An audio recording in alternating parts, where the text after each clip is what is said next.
Olá galera, tudo bem com vocês? Bom, ontem, gente, eu estava assim fazendo 1 milhão de coisas de manhã, como sempre faço, né? Muita coisa para fazer, e parei para dar uma garimpada no Facebook, como todos nós fazemos de vez em quando, e eu me deparei lá no feed, rodando o feed de notícias, me deparei com um vídeo daquele cara do MBL, que está agora em evidência por conta do que aconteceu com o Ciro Gomes, o tal do Arthur do Mamãe Falei.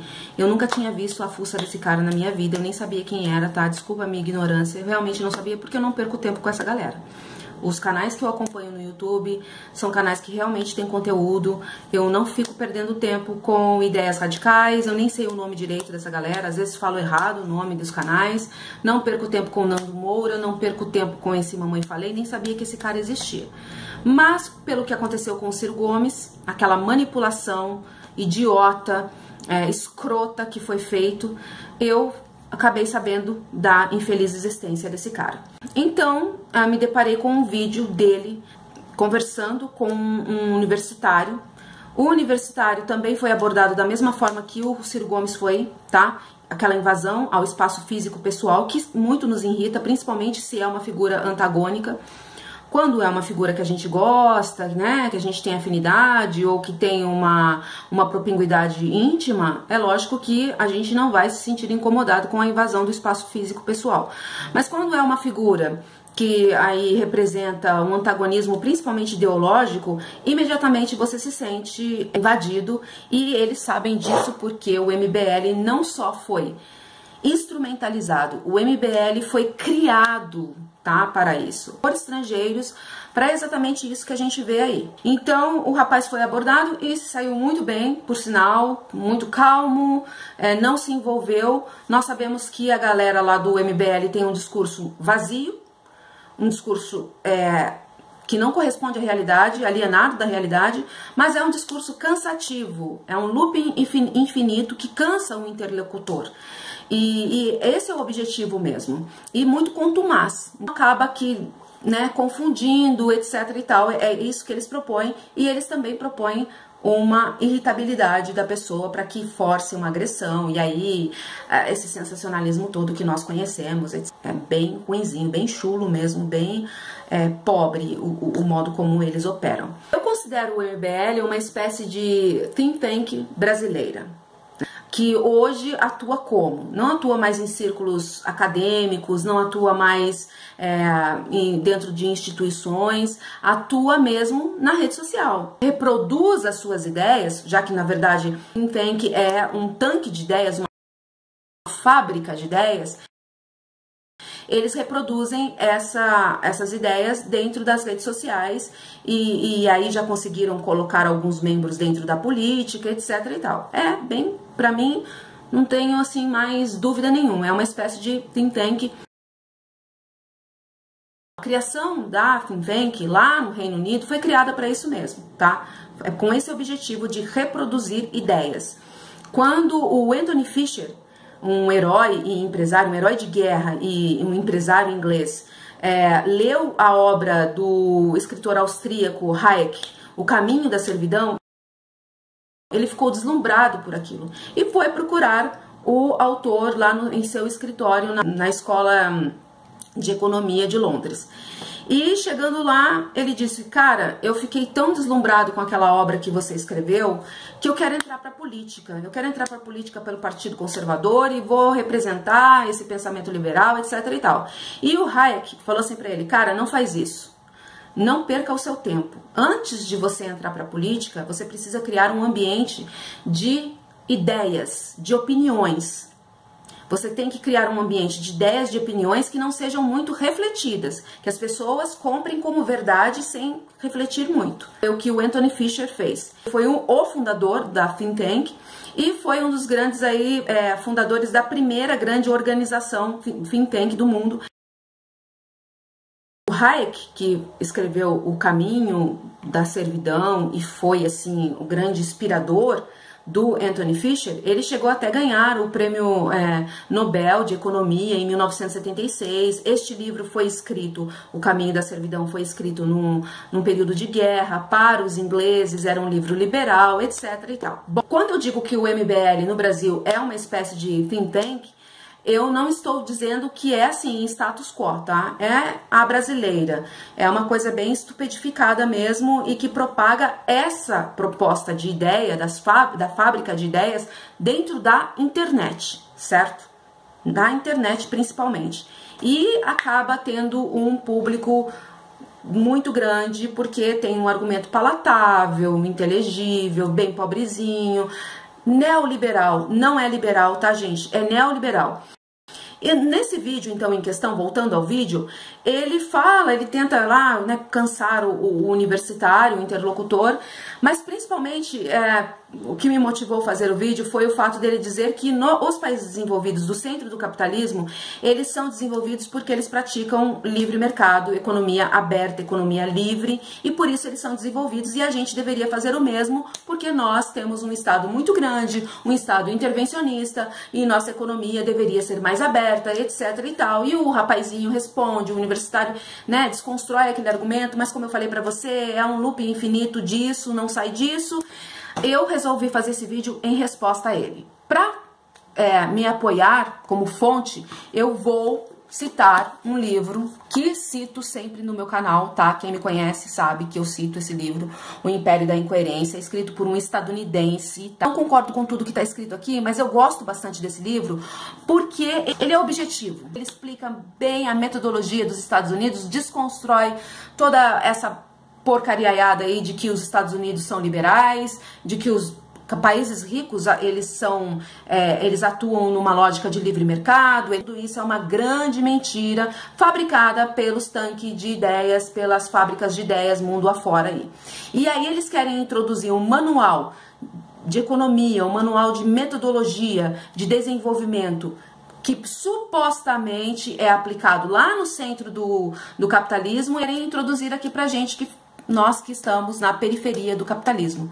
Ou seja, são ambientes diferentes, são processos históricos diferentes, porque esses países, eles tiveram o seu processo histórico, eles passaram pelas suas revoluções, tiveram uma burguesia revolucionária, e eles querem que a gente, então, adote uma metodologia que supostamente eles aplicam, porque eles não aplicam, porque o liberalismo desses países é customizado, tá? Não é exatamente isso que é vendido para nós aqui, como livre mercado, vendo que nós estamos numa constante aí de subdesenvolvimento, de dependência, nós não temos patentes tecnológicas, nós não passamos por uma revolução industrial, etc. O que essa gente defende, na verdade, não é o liberalismo. Porque o liberalismo lá de Adam Smith, né, o liberalismo moderno, que não apregoa a total pusilanimidade do Estado dentro da vida econômica do país. O Adam Smith, ele defendia 3 funções precípuas que o Estado deveria ter: a manutenção de instituições, a criação e a manutenção de instituições públicas, tá? Instituições públicas, tá, ok? Defesa nacional, tá? Se você entende defesa nacional só como uma coisa física, militar, você está errado. Defesa nacional também é econômica. Ele defendia a manutenção da justiça, o Estado, que tem como praticar a justiça, impor a justiça. Dentro da lógica do livre mercado, da lógica do liberalismo, da lógica da mão invisível do mercado, a mão do legislador é uma dessas mãos invisíveis que estão atuando na economia. Por quê? Porque a mão do legislador, ela pune quem transgride a lei. Então, dentro da mão invisível também está a mão do legislador. Há uma participação do Estado, sim. Lembrando que o Adam Smith, ele falava de um Estado monárquico, ele não falava de um Estado burguês. Ele falava de um Estado monárquico, que era extremamente intervencionista, despótico, certo? E a própria lógica do laissez-faire é para um Estado, né? Deixe-nos em paz, deixe-nos trabalhar, deixe-nos desenvolver, né? A iniciativa privada desenvolver, é para um Estado monárquico, não um Estado burguês. O desenvolvimento acadêmico, teórico do liberalismo não é seguido à risca, gente. A necessidade pragmática da vida econômica, do desenvolvimento das nações, não permite que as nações sigam 100% a lógica do livre mercado. Isso seria impossível. Quando estávamos assim no apogeu do livre mercado, da ideia do livre mercado, era uma grande moda, né? Era muito bem aí defendida, os Estados Unidos eram o país mais protecionista do mundo. Foi assim que os Estados Unidos conseguiu atingir o seu desenvolvimento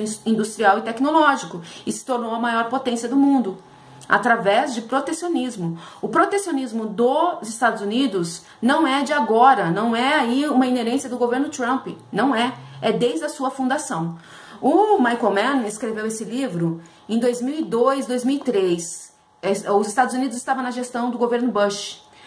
E ele fala do protecionismo do governo Bush. Mas antecessores do Bush e os sucessores do Bush também foram protecionistas. Certo? O Obama foi protecionista e o Trump, por uma necessidade conjuntural mesmo, de mudança na conjuntura econômica, ele tem que ter um discurso abertamente protecionista e sem cerimônia e uma aplicação também extremamente protecionista, porque a China vem como a maior potência do mundo, ela já é a maior potência do mundo, desde 2014 a China é reconhecida como a maior potência do mundo pelo Fundo Monetário Internacional. E nós estamos passando por um devir geoeconômico de mudança de sede dos Estados Unidos para a China.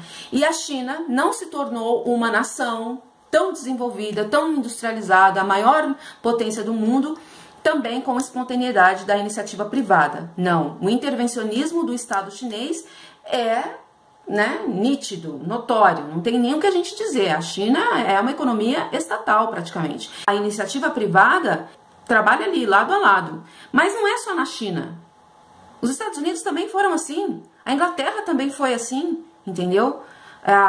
Não existe, então, essa minimização total do Estado. O que acontece é que o neoliberalismo, nós já estamos, que envolve não só uma ideologia, mas um combo de intervencionismo, de aplicabilidade que nós já vivemos através do Consenso de Washington, através do Estatuto do Fundo Monetário Internacional, que formata a nossa macroeconomia. A gente vive numa atmosfera neoliberal, a gente já vive num estado pusilânime, que não tem gestão econômica. Essa coisa de que o Estado concentra toda a riqueza, isso é mentira. Isso é produção de think tanks neoliberais aqui no Brasil. Isso é uma mentira.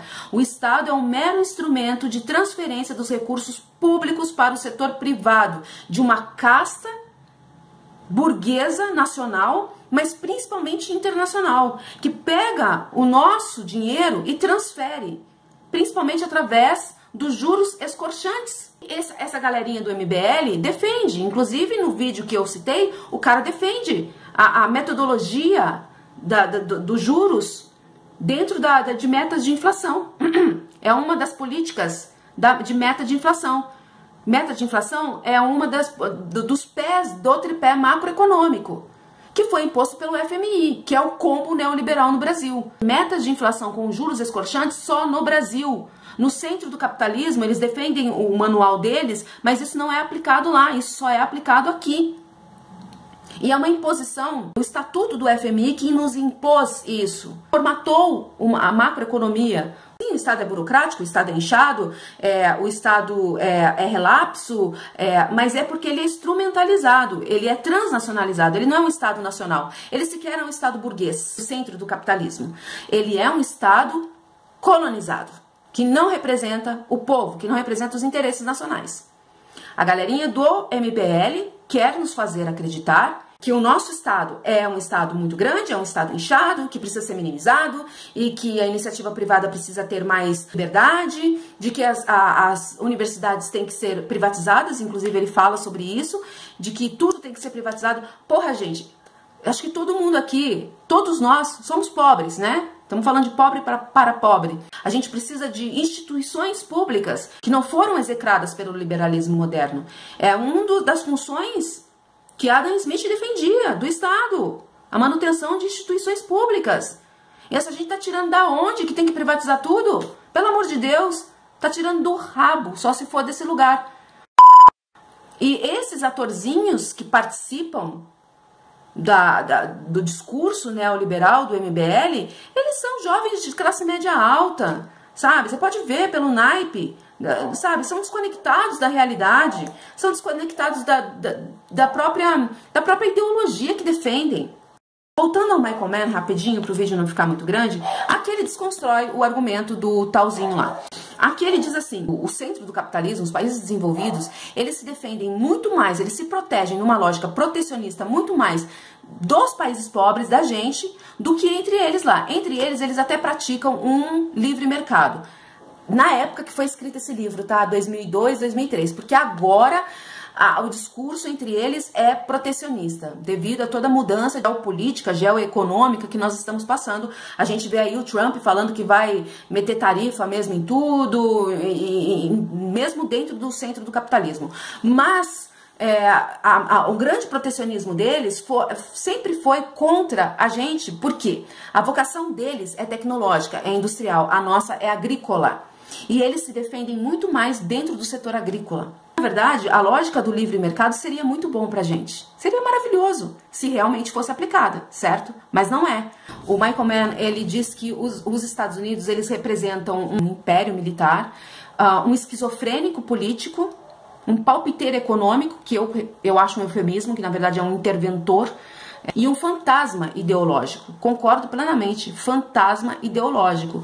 Então, em parte, o livre comércio é imposto devido à sua ressonância ideológica dentro dos Estados Unidos. Aqui ele fala sobre o neoliberalismo como o interesse norte-americano, neoliberalismo que seria aí uma releitura do liberalismo clássico, mas na verdade não é releitura coisíssima nenhuma. Na verdade, o neoliberalismo que foi imposto pra gente é uma heresia. É uma heresia, até mesmo do próprio neoliberalismo, porque o neoliberalismo aplicado lá na Coreia do Sul foi totalmente diferente, permitiu desenvolvimento, a gente sabe que permitiu por questões estratégicas, né? Porque a Coreia do Sul está num ponto extremamente estratégico para os Estados Unidos, para o consórcio ocidental, então eles permitiram que lá se desenvolvesse, e aqui eles não permitem porque é estratégico também, porque na verdade eles são os grandes demandantes dos nossos recursos naturais, que são necessários para a industrialização deles. Sem a nossa total subserviência, eles não conseguiriam passar pelo processo industrial deles. E sempre foi assim, tá? A Revolução Industrial Inglesa foi financiada pela nossa exploração, pelo ouro brasileiro principalmente. Porque Portugal já era aí um protetorado da Inglaterra, né? Abriu mão da sua indústria para a Inglaterra. E aí teve um déficit muito grande na sua balança comercial, que foi aí compensado pelo ouro brasileiro, passado para os ingleses. A gente sabe que o capitalismo nasceu da exploração, a acumulação acontece através da exploração, as expensas de outrem. Mas tudo bem, não vou nem entrar na questão do capitalismo, nós estamos falando aqui então lógica que nem eles, nem o centro do capitalismo pratica e que é defendido, que é empurrado goela abaixo aqui pra gente, através desses jovens que são atores, meros atores para reproduzir opiniões, ideias falsas, think tanks de rede social, entendeu? Coisa realmente que não é verdade, sem lastro, desconectada da realidade e solução que não é solução, porque a solução deles, ao duplo pensar deles, a solução é o próprio problema. Neoliberalismo como interesse norte-americano, aqui ele fala sobre, enfim, toda a ideologia, né, dos Estados Unidos. É claro que os países ricos protegem-se mais dos países pobres do que uns dos outros. Protegem-se a sua agricultura e a tecnologia industrial, parte da tecnologia industrial mais atrasada. Como os têxteis, vestuário, calçados e cada vez mais, conforme os países mais pobres ocupam estas áreas, aço e automóveis. Isso afeta negativamente os países mais pobres. Basta comparar as importações norte-americanas da França, um país rico, com as de Bangladesh, um dos mais pobres. As importações vindas da França têm um valor de dólares 13 vezes mais alto que as vindas de Bangladesh. Mas Bangladesh paga mais tarifas de importação nos Estados Unidos do que a França. Os 331 milhões de dólares pagos como tarifas de importação apequenam os 84 milhões que os Estados Unidos fornecem como auxílio. Esta é uma redistribuição entre os ricos. Os Estados Unidos, na verdade, não são mais benevolentes com os países pobres, embora não se comportem de modo diferente dos outros países ricos. Foi aquilo que eu falei. A metodologia dos Estados Unidos é, na verdade, a metodologia do consórcio dos países ricos da hegemonia. Ele cita o presidente Bush, né, que também minou a sua própria ideologia de livre mercado em março de 2002, quando, em resposta a importantes lobbies domésticos, elevou as tarifas de importação do aço para 30% e aumentou 80% os subsídios agrícolas. Isentou da tarifa sobre o aço 80 países pobres, eles manipulam também a sua ajuda externa. Rússia, China, Coreia, Brasil e outros protestaram, né, os países que já têm uma indústria siderúrgica maior, protestaram e retalharam. O presidente Fox do México disse que estava aborrecido com os subsídios agrícolas. A partir de janeiro de 2003, todas as tarifas agrícolas entre os Estados Unidos e o México seriam removidas, mas os fazendeiros norte-americanos continuariam a ser subsidiados, enquanto o México não podia pagar tais subsídios. Este é o protecionismo americano por meios não tarifários.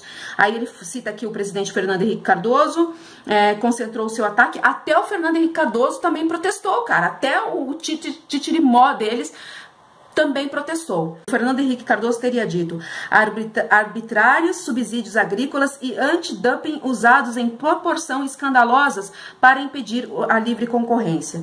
Luiz Inácio Lula da Silva, ele citou aqui, concorria então às eleições para suceder Fernando Henrique Cardoso e condenou a anexação da América Latina pelos Estados Unidos. O livre comércio, declarou ele, era imperialismo. Ele venceu a eleição. Aqui ele fala do mel argentino, que sofreu grande boicote dentro dos Estados Unidos, ou seja, cadê a lógica de livre mercado deles? Aí que foi acusado de dumping, para vocês terem uma ideia, eles acusam quando bem convém, né? A legislação deles também faz parte do protecionismo. E aí, na época, o ministro da produção argentina disse: a Argentina é um exportador grande e competitivo no setor agrícola, mas temos de enfrentar a economia agrícola dos Estados Unidos e da Europa, que não só fecham as fronteiras com subsídios às mesmas mercadorias que produzimos.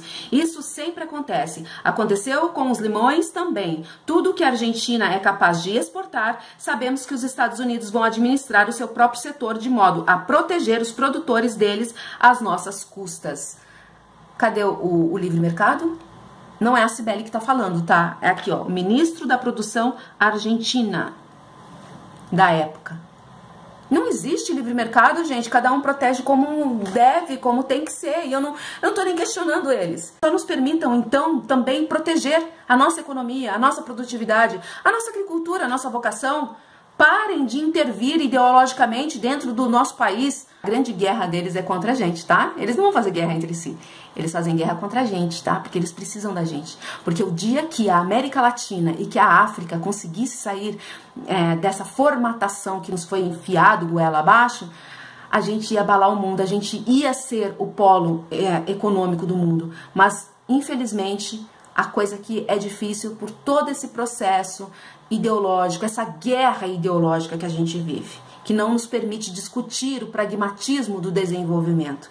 Essa clivagem, não só acadêmica, mas social também. Ah, eu sou branco, você é preto, você é amarelo, você é vermelho, você é comunista, eu sou liberal, eu sou isso, e cada um fica dentro da sua redoma defendendo ideologias que não nos ajudam, quando a gente deveria discutir um nacionalismo popular que defendesse os nossos interesses, que passassem por cima da questão ideológica que é vinda de fora. Nós temos que construir o nosso processo ideológico, construir a nossa dialética de acordo com a nossa vocação, de acordo com as nossas necessidades, gente. Ter referências nacionais e não ficar aí reproduzindo coisa vinda de fora, coisa que não faz parte da nossa época e nem da nossa geografia, da nossa vocação, do nosso mercado, do nosso povo, da nossa cultura, entendeu?